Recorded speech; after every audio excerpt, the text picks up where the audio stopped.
see them talk say, make we off mind. But thank God say, Maiyegun don't come. So my people make you ladder. Oh, yo, yo, Maiyegun don't come. Oh, yo, yo.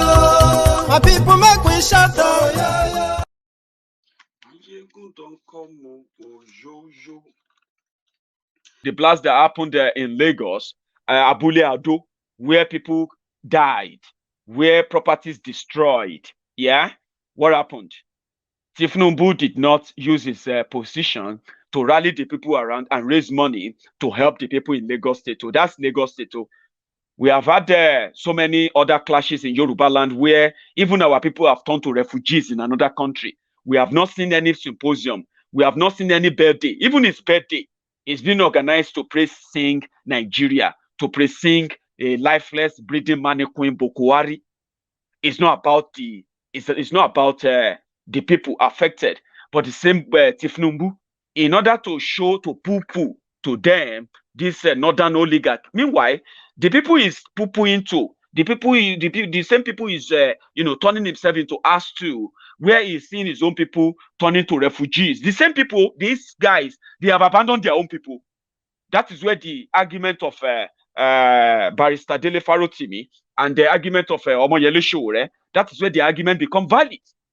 That if you look at it very well, the problem of that country and the people behind the problem, and those who are also claiming to be speaking for the people, they are the criminals who come from every tribe, from everywhere. And when they meet and discuss, they don't discuss the problem of their people. They discuss their own personal problem. And what is their personal problem? The next election. So when you look at that, the northerners that these northern criminals that Tinubu is going to get endorsement, validation for, in order to become president of what? The poverty capital of the world. Or what is he looking for to be? So the people he's running to, these are the people who have abandoned their own people too. The northern Nigeria as we speak, half of it has turned to ghost land. You may not agree with me. I understand. But if I tell you that half of northern Nigeria has turned to ghost land, I have my own reason too. I have my own facts, by the way. How do you deal with over 12 million refugees from northern Nigeria alone, who are internal and external? How do you deal with a single state, Borno State, working on how to repatriate, how to bring back over 400,000 Borno citizens, Borno people who are now refugees in Chad and in Niger Republic? What does that tell you? If I tell you, if the state government came out and the state governor went there to go and meet Borno people, one state out of 19 states, the governor of Benue State said he has over 800,000 people displaced in Benue State alone, who are now living in different IDP camps or living with families or have abandoned Benue State completely. So who are their leaders? When we say Tinubu is appealing to the north, the northern people love him. Which northern people? Are you talking about the northern criminals he's been making deals with? It will end in tears. So he was caught up somewhere where he was doing this.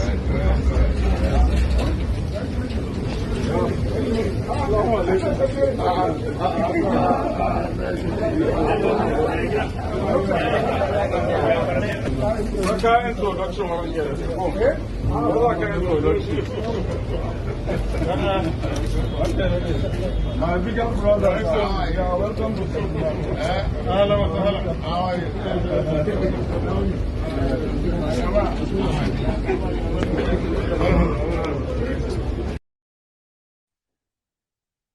Sorry, Yari. I know you talk about my Agbada, but it's been a long time. I want to get many anyway. I'm going to get some Agbada from Nigeria. I'm going to get some sent to me so that I can look probably more better like than this. You know what I'm talking about? He doesn't, he didn't really care for his own safety for his age, right? To the point that they even dragged him. They are celebrating his birthday what they are doing is called consultation. Okay, consultation. They are consulting, meeting people. Even the Ribadu that Tinubu duped in 2007. Was it 2007 or 2011? Which one he duped? Is it Atiku he duped in 2007 and then Ribadu in 2011? Which one was AC and then whatever? He's been in the business and he's been making so much money for himself, right? That same Ribadu was there to usher him in and say, oh, Tinubu, a very good man, a great patriot, a great Nigerian, a very erudite politician. They want to collect his money. The money is stolen from the people of Yorubaland through his own staffs and other criminals who are working for him. They dragged him into Arewa House, and this happened. Engineer Abubakar Umar, Managing Director, Ahmadu Bello Foundation.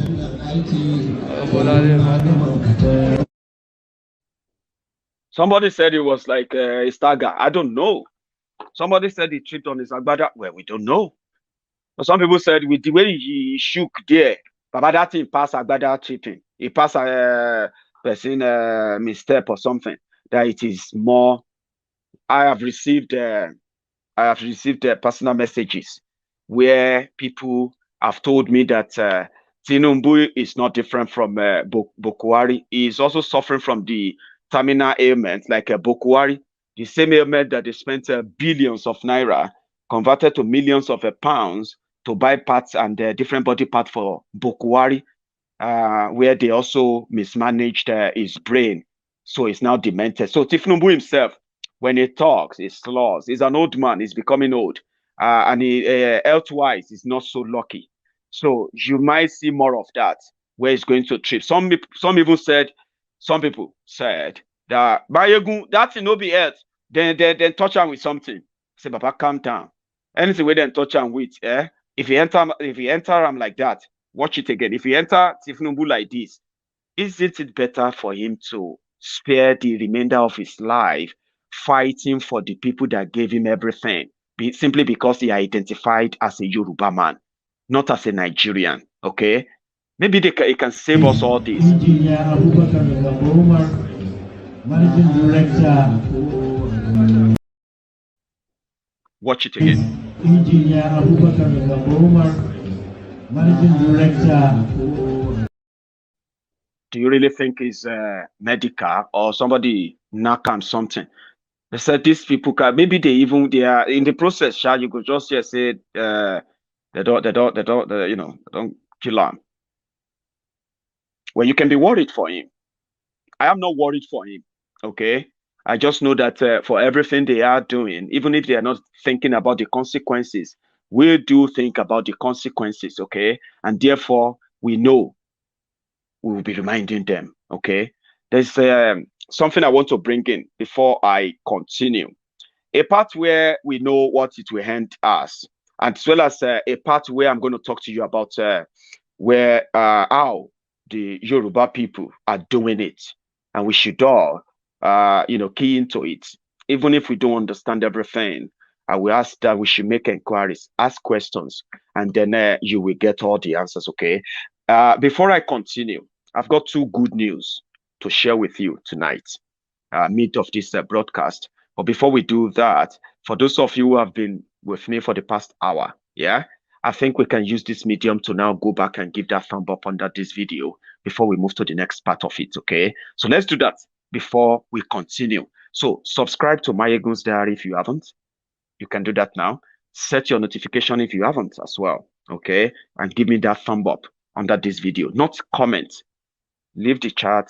Go under the video. You will see the thumb up there. Click on it. I'll be back again in a minute.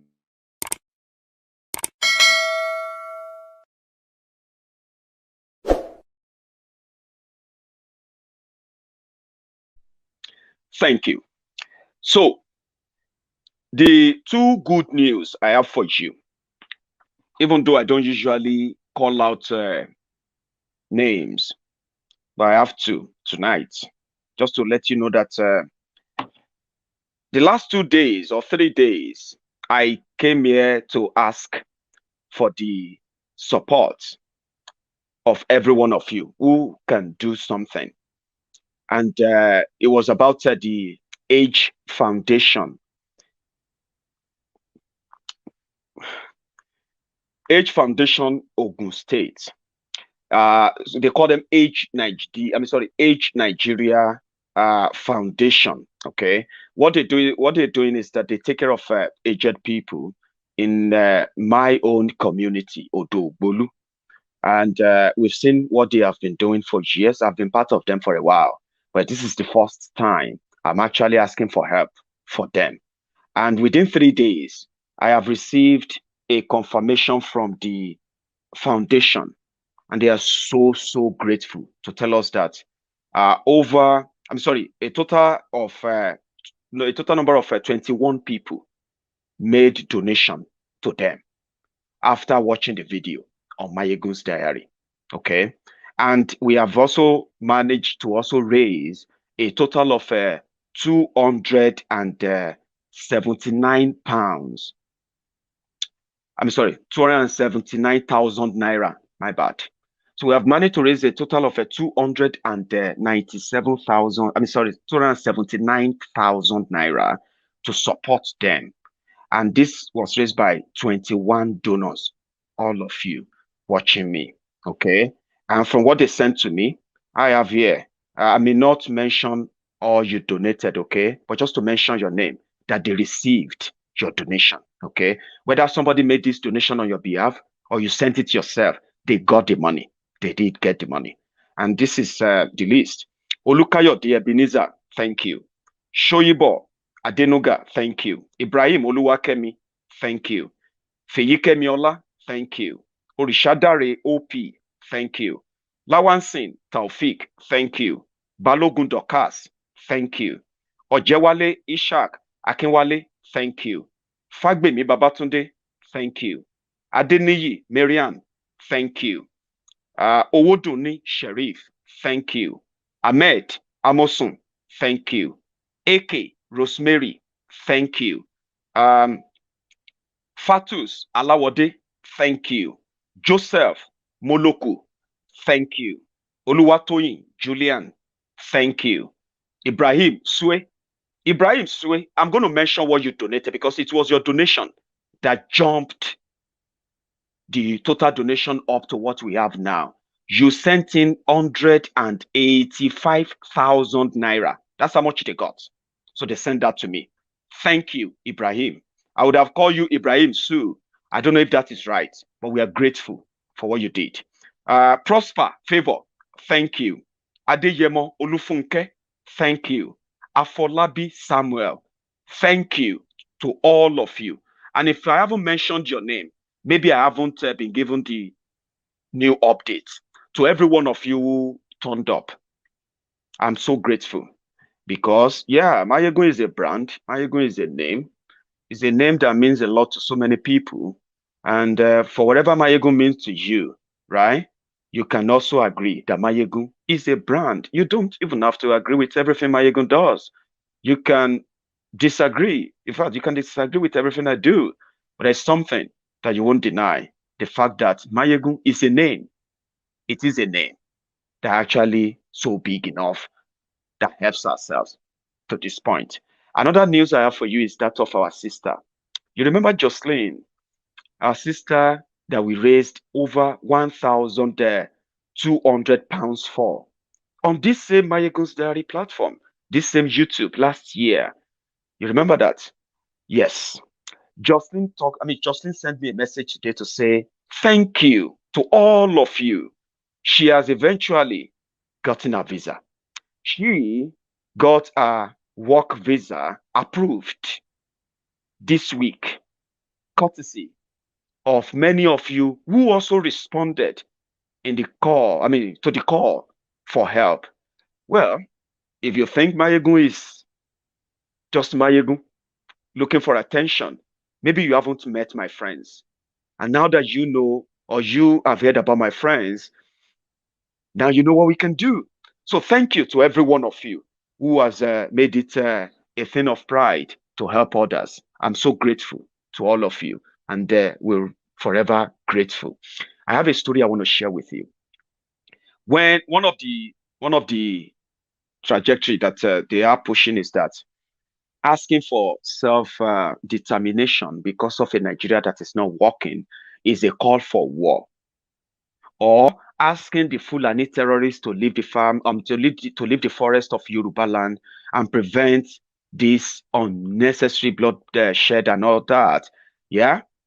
If you think people who are asking for this are overreaching, okay, you have no idea what people have been through before they got to a point where they will easily agree with anyone suggesting to break up Nigeria. You may not have the idea. And when people say we don't know because we are abroad or we are in the diaspora, well, we can take it from them as their own probably ignorance of what they probably think we do know.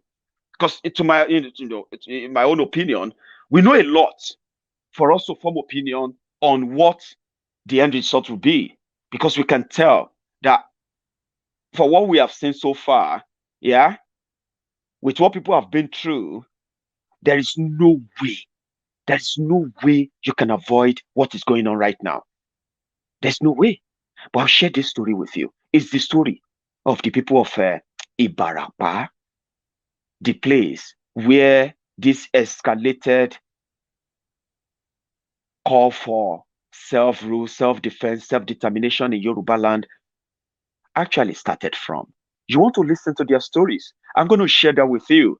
Punch newspaper did a story on them, and I want you to listen to them and tell me that if you found yourself in this kind of situation where you have become so helpless, yeah, would you embrace an option that says, wait, something will happen, or pray, something will happen, or embrace an option that says, you better brace up, because if you do nothing, it's going to get worse.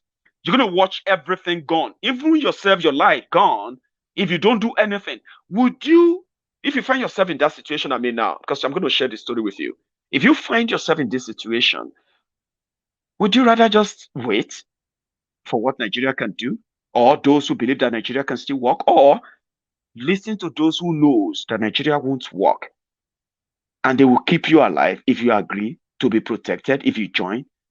Do you get what I mean now? You will now understand why people say, or why more people are likely to join the chorus, the campaign for the self-rule, secession, or the breakup of Yorubaland from Nigeria. This story you're about to watch will give you an idea of what it is every day for an average Yoruba man, Yoruba woman, who is far away from our cities, from our Lagos, from our cities in Yorubaland, who actually faces the brunt of this escalating insecurity that the likes of Tinubu would rather want us to look away or talk less about, in order not to anger some people into denying him the 2023. I'll share this with you. It's from the Barakpa people. For the set, it's about 5 minutes long. If you have the time, please relax and watch. Sorry, I think that's this. That is from the Ayete. I'm so happy that I got the name now. I used to call it Ayete, but Ayete. That's the name of the place. So that's the people from the notorious Fulani warlord, Iskili Wakili, arrested, and his 2 sons and grandson. And they are currently in Agodi prison. And they are remanded in Agodi prison in Ibadan. They were arrested by the OPC members who, carried out the operation that eventually arrested Wakili, while the rest of the Fulani gang is been controlling in the axis, fled to other parts. Wakili, that is currently Wakili. Well, we believe that Wakili is currently in Agodi prison on the order of a court, magistrate court or so in Ibadan. The OPC members that carried out the arrest of Wakili when the police won't do it, they are still in prison. Do you know that? Because it has become so big of an issue that they couldn't just set Wakili free. So they decided to keep him. But the federal government of Nigeria, the Nigerian police, they are now prosecuting the OPC members who went to these OPC members that Wakili and gang shot at. They shot at them, but the OPC member overpowered them, picked them up. They didn't beat them. They didn't do anything, and then handed them over to the police. Police arrested the OPC members, and people are saying you shouldn't have handed them over. I understand, but again, remember, Yorubas didn't ask for war.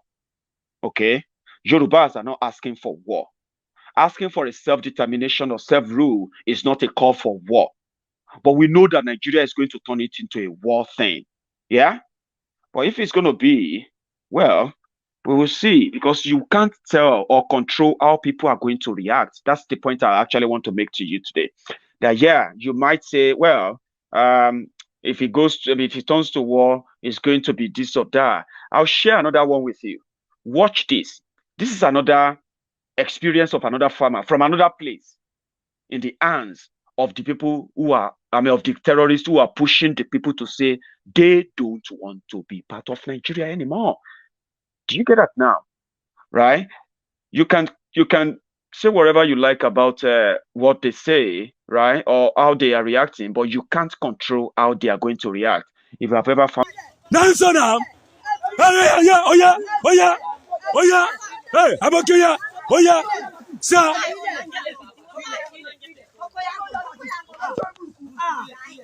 Wallahi, one of us.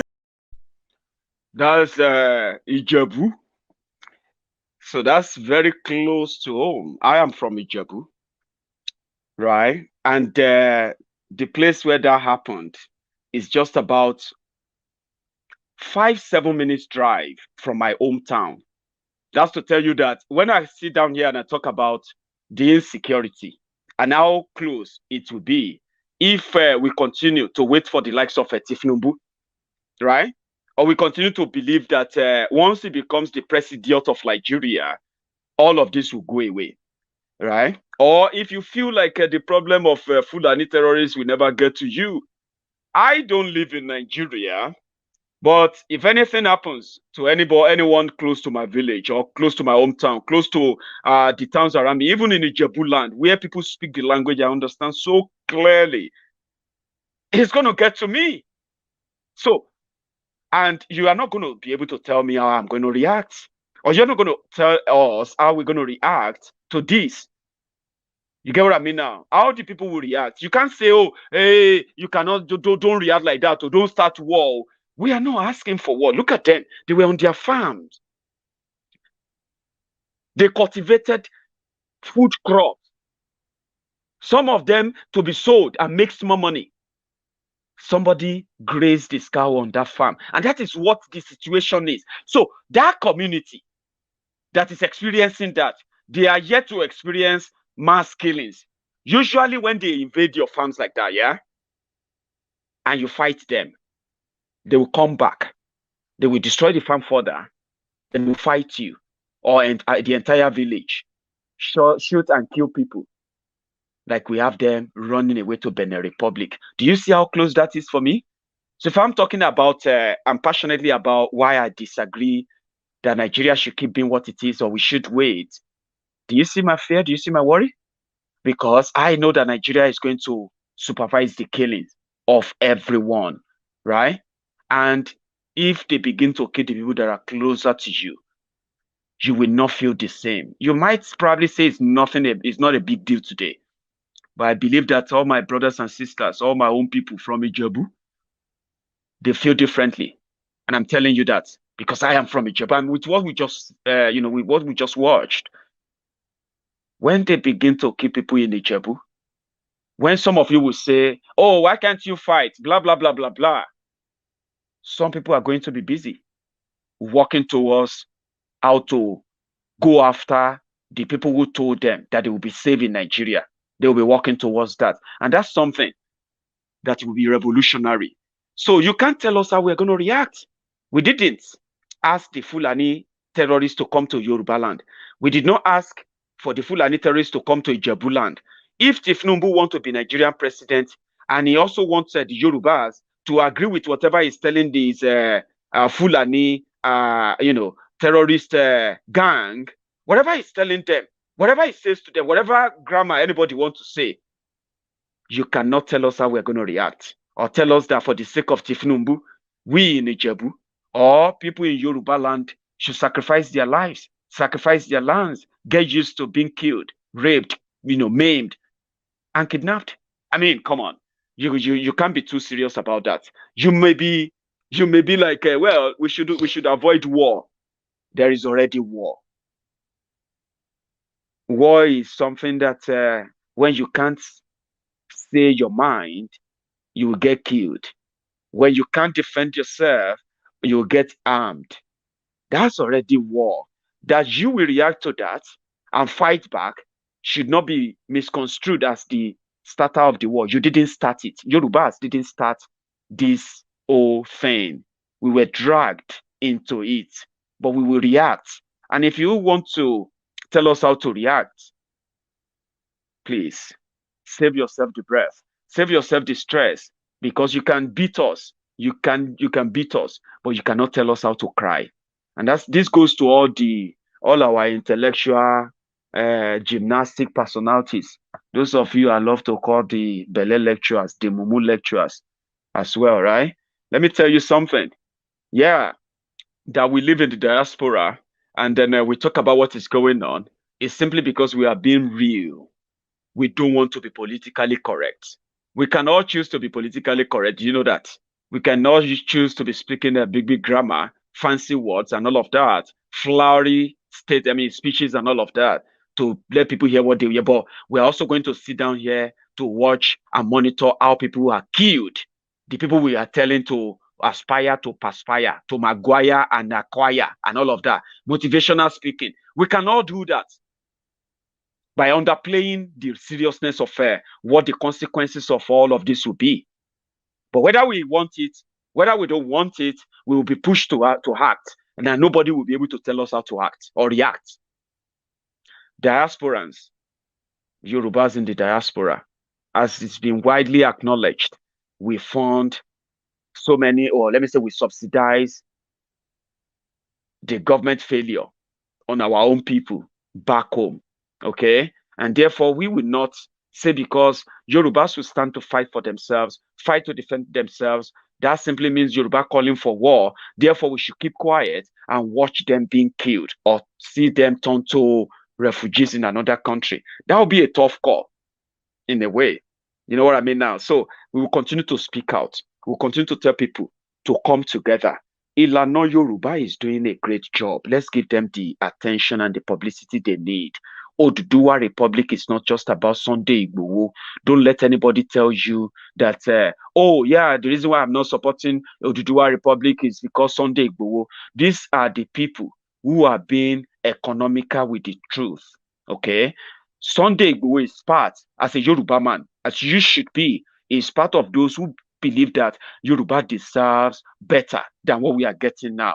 The likes of Tinubu will rather mortgage us, use us for negotiation and collect the balance, watch us die and turn to refugees, watch us become poor and turn to poverty capital of the world, watch our youth given a poor and horrible education and watch them become the most jobless, or the youth who live in the country with the most jobless people in the whole world. That's their solution. Igboho says we deserve better, but there are other people too. There are other people too who are doing great work. Not just sensitizing the Yorubas why we should ask for better thing. They are also doing the legwork. Don't let anybody talk you out of that, okay? Don't let anybody undermine their effort. And I think we should give them the attention. I'm going to do more of that myself. Bring those who are doing the job, who are doing all the legwork, putting all the petitions where they should be, calling on, pulling all the string, and eventually will play out. Let's give them all the publicity they need. And let us please do our best to ward off all the naysayers, the people that believe that there is no plan for Biafra, there is no plan for Oduduwa Republic. We should do better, table these plans and make them practicable. I'm a Yoruba man. We are so educated as many believe so, okay? Therefore, we are expected to be very, very much pragmatic with whatever we're going to come up with. Some people are already doing it. You just need to know about it, key into it, find your own level in it, build it, widen it, and before you know it, it will become a general accepted ideology.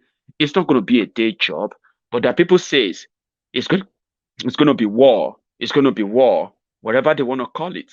Something will have to move, and it is not war. That when you ask for self-rule or have a conversation around if you want to be part of a country or not, that is not a call for war.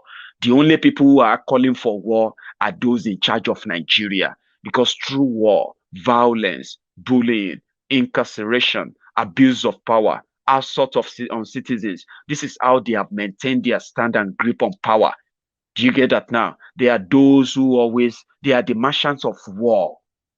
They are those who have unleashed war on their own people. Economic war, jihadist war, terrorist war, what other war? They are those who have unleashed all this war on the people, because that is what makes them powerful. When you demand for the self-determination of the people who make up this contraption, you will be taking that power away from them. Do not be afraid to share that message. Do not be afraid to talk about it, because it is the right thing to do. When you do that, you will be doing two things. You will be saving lives, and you'll be taking away power. You'll be taking power away from those who believe that they will kill you to give it up. But before they kill you, what if they are killed? And that's where you comes in. Don't buy into their narratives. Don't buy into their ideology. It may take time. It may tarry for a while. Eventually, everyone will agree to make Nigeria work, to save the Nigerian people. It is better to break it up. Thank you very much for your time tonight. I'm going to draw the curtains there. I would have loved to share more, but hey, I'm not really so used to that long broadcast for now. My friends don't really pretty much enjoyed that too. However, you will be watching the premiering of some of these videos in the last 24 hours. They will be cut into parts for those who don't really want to watch long view, or for those who just want to watch a part of it, or those who prefer to watch them in beats. You can see them as premiere. They are not live.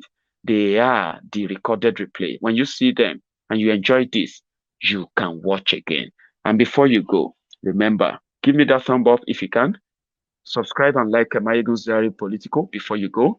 Set your notification if you can, and then you and I will see again next time. Until then, stay safe and good night.